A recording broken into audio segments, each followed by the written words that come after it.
Et bonjour tout le monde. Je sais que je vous ai manqué, mais vous inquiétez pas les gars, on revient avec une grosse vidéo aujourd'hui les gars, remplie d'informations. Franchement, je pense que c'est une des vidéos que je fais où je vais vous expliquer vraiment de A à Z comment être indépendant pour trouver des airdrops facilement. Donc c'est vraiment une stratégie pour 2023. Parce que je sais pas si durant l'année 2023 il y aura d'autres, ou 2024 même s'il y aura d'autres moyens pour trouver des airdrops. En tout cas, pour l'instant, ce qui existe, je vais vous le montrer et vous verrez que c'est assez simple. Et je peux vous donner un conseil directement. C'est vraiment, il faut avoir du temps pour commencer à rechercher. Donc, si vous n'avez pas beaucoup de temps et que vous n'avez pas aussi, on va dire, un peu de crypto en jeu, parce qu'il faut avoir des ETH et un peu de, voilà, de tokens, on va dire, sur des wallets, etc. Donc, si vous n'avez pas ça et que vous comptez pas le faire, cette vidéo, elle n'est pas faite pour vous. Par contre, si vous avez un peu de temps et un peu de tokens pour des frais, etc., cette vidéo-là, les gars, elle est faite pour vous. Donc voilà, installez-vous, les gars. Et dites-vous qu'on est déjà bientôt en 2023. C'est quand même un truc de ouf. Moi, je me rends pas compte. Est-ce que vous aussi, vous trouvez que le temps, il passe vite? Non, mais là, c'est vraiment très très vite, hein. Le temps, il file. En tout cas, dans cette vidéo, il y aura beaucoup d'informations. Je vous conseille vraiment d'écouter jusqu'au bout. Je le dis rarement, mais là, ça vaut vraiment la peine. En fait, là, je ne suis pas à chercher une image pour vous expliquer c'est quoi un airdrop.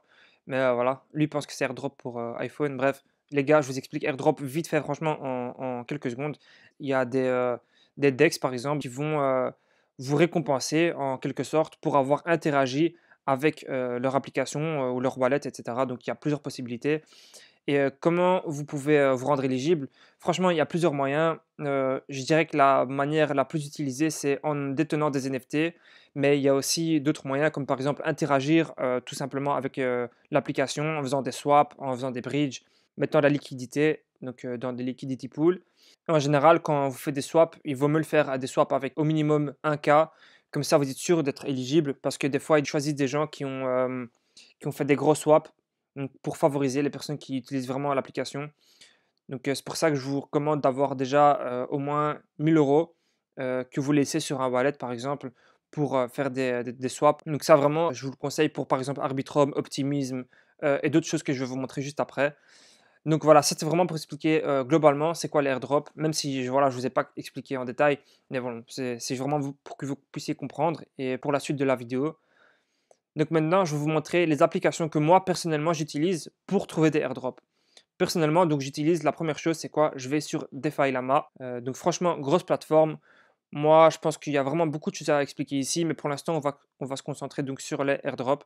Donc on va aller dans DeFi, on va aller dans airdrop, et voilà, on a toutes les. Donc voilà, ça, en fait, ici, c'est des protocoles sans token et qui peuvent faire un airdrop. Donc tout simplement, on voit qu'il y en a énormément, les gars, vraiment énormément. Tellement qu'on pourrait se demander comment faire un bon choix et bien choisir l'airdrop en fait et les protocoles à utiliser. Donc tout simplement là, je vais trier en fonction de l'argent qu'ils ont récolté. En tout cas, ici, il y a vraiment tous les protocoles qui n'ont pas de token. Donc là, franchement, faites-vous plaisir, c'est beaucoup de temps. Regardez un par un. Moi, pourquoi j'ai trié par montant le plus élevé qu'ils ont récolté? Tout simplement parce que les protocoles qui récoltent vraiment une grosse somme, donc quand je dis récolter, c'est qu'ils ont récolté des fonds par des backers, par exemple Binance Lab, parce qu'au plus ils ont levé un gros montant, au plus ils vont pouvoir faire un airdrop vraiment conséquent aux utilisateurs très early. Donc voilà, vous pouvez voir ici vraiment Orderly Network, je sais que je suis beaucoup parce que j'aime bien. Après, il y a quoi? Portal aussi, ça peut vraiment être très intéressant. Les bridges aussi, vraiment, les bridges très intéressants. On voit en fait, il y a les yields, il y a les marketplaces NFT. Et maintenant, juste vous montrer quelques exemples de projets qui ont fait des airdrops et qu'est-ce qu'il fallait faire pour être éligible tout simplement. Alors, par exemple, si on avait Aptos, donc Aptos, il fallait détenir un NFT pour être éligible.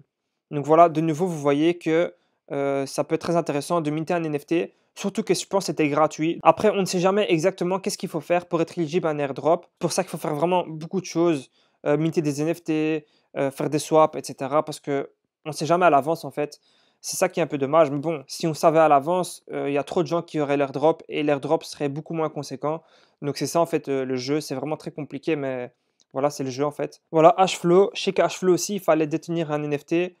Vous voyez que beaucoup fonctionnent avec des NFT. Par contre, si on regarde AnimSwap, donc là, c'est vraiment un DEX sur Aptos. Eux, il fallait en fait fournir de la liquidité. Sachez que vous pouvez aussi filtrer ici par chaîne. Donc là, il y a tout. Si je fais clear, et imaginons qu'on regarde pour Aptos, voilà, parce que c'est assez récent. Ça pourrait être intéressant de regarder maintenant, parce que là, les protocoles n'ont pas encore de token, à part AnipSwap. Sachez, ils ont fait un airdrop, mais c'était de quelques dollars, vraiment, c'était pas ouf. Donc voilà, regardez ici, il y a des choses qui vous intéressent. Donc ça peut être intéressant. Mais moi, ce que je vous conseille vraiment, c'est de vous focus, les gars, parce que si vous commencez vraiment à vous perdre sur tout, ça va être compliqué. Vous devez vraiment avoir une stratégie où vous vous dites: «OK, moi je me concentre sur ça», et comme ça vous pouvez suivre ce projet-là jusqu'au bout. Parce que sinon vous allez trop vous disperser, vous allez perdre votre temps. Ensuite, pour combler ça, moi ce que je fais aussi, c'est que je vais sur le site qui s'appelle ICO Analytics. Tout simplement, sur cette application-là, je l'utilise vraiment tous les jours, hein, quasiment tous les jours. En fait, ici, vous allez dans VC Deal Flow et vous allez avoir en fait une liste de tous les projets qui viennent de faire une levée de fonds. Donc là, on voit par exemple, je sais pas, c'est quoi que j'avais vu moi il y a pas longtemps? Voilà, par exemple, Orbiter Finance, ils ont fait une levée de fonds, on ne sait pas de combien, mais regardez les gars, vraiment des backers très intéressants. On voit Starkware notamment, donc Starkware qui n'a pas de token non plus, donc très intéressant. Et tout simplement, c'est pour bridge en fait ces tokens. Et moi, je pense que ça peut être pas mal de suivre ce projet-là. Donc moi, juste après cette vidéo-là, je vais commencer à faire des recherches pour pouvoir essayer d'avoir un airdrop sur ce protocole-là. Vraiment très intéressant. Donc voilà, moi, ce que je fais ici, donc pour vous revenir là-dessus, tout simplement, je regarde les levées de fonds qu'il y a eu, notamment par Binance. Moi, quand je vois Binance, je ne vous mens pas que directement, je clique et je regarde le projet, c'est quoi. Là, par exemple, un Bitfinance, on voit que c'est Blockchain Service. Là, on a directement, c'est trié par catégorie. Et là, on pourra directement voir que voilà, ça c'est gaming, ça c'est blockchain service, DeFi, etc. Donc ça c'est intéressant. Par exemple, Binance, voilà, ils ont investi dedans. On voit que c'est récemment, 4,5 millions en décembre. Ok, je regarde par exemple le Twitter. Ok, donc on voit qu'ils ont 4000 followers et qu'il y a pas beaucoup de tweets. Ok, donc c'est assez récent. Ça peut être intéressant de suivre. Moi, je les suis déjà et je vais attendre des nouvelles pour voir s'il y a des choses à faire, etc. Donc vraiment très intéressant. Après, il y a encore d'autres choses.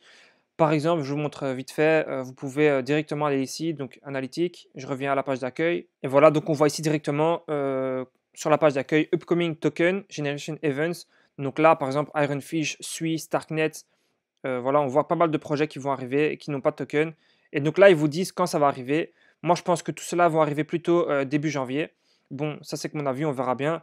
Donc ça peut être intéressant de suivre ça aussi. Et vous pouvez voir, moi ce que je faisais aussi avant, c'est que je regardais les investisseurs. Donc tout simplement, j'allais dans Investisseurs et je regardais Binance Labs. On voit qu'ils ont investi dans 37 projets. Et là, on peut voir du plus récent au plus vieux. Et donc vraiment très intéressant. Les gars, IC Analytics, peut-être que je ferai une vidéo juste dédiée à ça, tellement il y a vraiment trop d'informations, ainsi que DeFi Lama. Déjà, si vous avez ces deux-là, vous avez de quoi faire, honnêtement. Mais moi, je vous conseille, si vous avez encore un peu de temps en plus, de regarder sur Twitter aussi. Il y a beaucoup de gens qui font des trades. Des trades, c'est quoi? C'est en fait tout simplement des gens qui vont donc vous expliquer des méthodes pour avoir des airdrops. Et à chaque fois, sous leur tweet, ils vont faire deux tweets pour vous expliquer comment faire parce que le nombre de mots est limité sur Twitter dans un tweet. Donc c'est pour ça qu'il faut faire plusieurs tweets à chaque fois. Donc moi, je suis personnellement airdrop officiel parce que vraiment très intéressant. Chaque jour, il fait des tweets sur comment être éligible pour des airdrops. Après, voilà, il ne faut pas se perdre. Il faut vraiment le faire quand on a le temps et sur des gros projets. On a aussi Mingo Airdrop, que un jour une stratégie, vraiment très intéressant. Et en dernier, je dirais aussi Savage Crypto. Voilà, il fait. Donc lui, je pense qu'il a une stratégie d'arriver de 0 $ à 100K. Je ne sais pas où il en est dans sa stratégie. En tout cas, je sais qu'il a déjà récolté pas mal d'airdrops. Voilà, il publie vraiment beaucoup d'informations. Par exemple, aujourd'hui, il a publié sur Clipper. Il a fait aussi sur d'autres, vraiment. Par exemple, là, il y avait Tsunami. Donc, on voit qu'il est vraiment très actif. Et aussi dans son groupe Telegram, où il y a vraiment une grosse entraide dans la communauté française. Les gars, maintenant, grosse alerte au scam. Faites attention, ne vous faites pas scam. Donc là, je viens de trouver un exemple de scam parfait pour la vidéo. Je viens de cliquer DeFi Lama sur donc, Google et je vois, donc ça c'est le vrai site, ça je sais. Hop, donc quand on arrive sur le site, normalement ça donne ça. On clique ici, DeFi par exemple, et on va sur AirDrop. Voilà, c'est simple, ça nous donne la page, etc. Maintenant, imaginez, vous avez écrit DeFi Lama, voilà, vous cliquez le premier lien que vous voyez dans Annonce, hop. Moi je clique ici, voilà, je vais dessus. Hop, il me demande quoi? Il me demande de connecter mon MetaMask. Pourquoi est-ce que je devrais connecter mon MetaMask? Il n'y a rien, il y a pas besoin de connecter son MetaMask. Donc là, si je clique dessus, les gars, c'est fini, tout mon compte, il va être vidé en 1 seconde.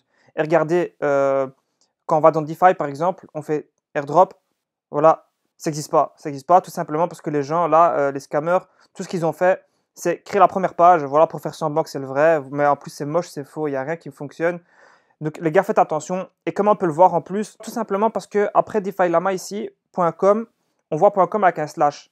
Il n'y a que comme ça qu'on peut le voir. Donc vraiment, il faut être très attentif. Vraiment, depuis leur tuteur, vous allez tout simplement euh, rejoindre leur lien. Comme ça, vous n'avez aucun risque. Donc moi, j'avais fait, je pense, il n'y a pas longtemps, une vidéo sur l'écosystème Atom Cosmos. Donc vraiment, là, c'était pour ma stratégie 2023. Donc je vais laisser un an et voir si c'est payant ou pas. Je vous ferai un retour de fin 2023. En tout cas, donc ça aussi, c'est pour avoir une stratégie airdrop. Et c'est vrai que je ne vous ai pas dit en fait, mais mon compte Twitter, moi aussi, je publie tous les jours en fait des moyens d'avoir des airdrops. Par exemple, là, j'avais fait quoi? J'ai repartagé celui-là d'Alexandre, donc Savage Crypto. Mais je vous montre aussi d'autres moyens d'être éligible pour des airdrops. Et je viens de voir aussi donc un tweet de Jiraya, donc il fait aussi pas mal de trades airdrop, etc. Donc qui vient de faire un tweet là assez complémentaire à ce que je vous ai dit. Donc trois faits simples à retenir. Donc les missions longues ne veut pas forcément dire gros airdrop. Donc voilà, si vous allez voir des missions où vous allez devoir récolter 18 NFT sur 4 à 5 semaines, voilà, ça ne veut pas forcément dire que vous allez avoir un gros airdrop. Les airdrops trop hypés ne vous rapportent quasiment rien. Donc c'est-à-dire que si vous allez voir maintenant des airdrops pour des projets qui sont vraiment hypés, mais trop de gens en fait vont aller sur ces airdrops-là. Et c'est-à-dire que au final, s'il y a un airdrop, ben, vous allez vraiment avoir qu'une petite part. Si moi je prends comme exemple maintenant, parce que ça me vient en tête, Sei. Donc Sei, c'est vraiment un layer one sur l'écosystème Atom Cosmos. Mais vous allez voir que voilà, là ils ont par exemple en même pas 24 heures, ils ont minté 250 000 NFT, je crois. Et s'ils doivent donner un airdrop à tous ceux qui ont minté, ben, vous voyez que en fait, ben, cet airdrop-là sera peut-être de 4 dollars. Ben, pour 4 dollars, ils devront déjà débourser 1 million d'euros. Vous voyez, les projets qui sponsorisent leurs tweets et qui parlent d'airdrop. Donc ça, c'est vraiment bien parce que les projets qui sponsorisent leurs tweets, ben, en général, les projets qui disent voilà, faites ça, vous allez avoir un airdrop, ou faites ça, vous allez avoir un airdrop. Ben, en général, de nouveau, trop de gens vont le faire, ou bien l'airdrop derrière sera vraiment minime. Donc voilà, les gars. Si on regarde par exemple, de nouveau, je reprends, désolé, hein, mais je reprends Aptos comme exemple. Aptos, ils n'avaient rien dit jusqu'au dernier moment. Ils ont fait un airdrop à certaines personnes qui avaient minté un NFT. Donc de nouveau, là, moi j'ai envie de parler par exemple de Sui. Eh ben, vous allez voir que eux font que dire qu'ils vont pas faire d'airdrop. Nous allons pas faire d'airdrop. Moi, ce que j'ai envie de dire, c'est que c'est possible qu'ils fassent pas d'airdrop. Voilà, au moins ils l'auront dit. Mais il y a aussi une probabilité où ils vont faire un airdrop. Et tout simplement, ce sera des gens qui auront été, on va dire, vaillants et qui auront été jusqu'au bout et qui auront cru au projet, on va dire ça comme ça. Donc voilà, ça conclut un peu tout ce que je disais. En tout cas, j'espère vraiment que cette vidéo, les gars, vous a été utile. Et normalement, je vous ai un peu tout dit, tout ce qui était vraiment nécessaire. Suivez aussi mes vidéos, voilà, de temps en temps, si je vois des airdrops assez intéressants, je vous les communiquerai. Et sur ce, les gars, à la prochaine. Ciao!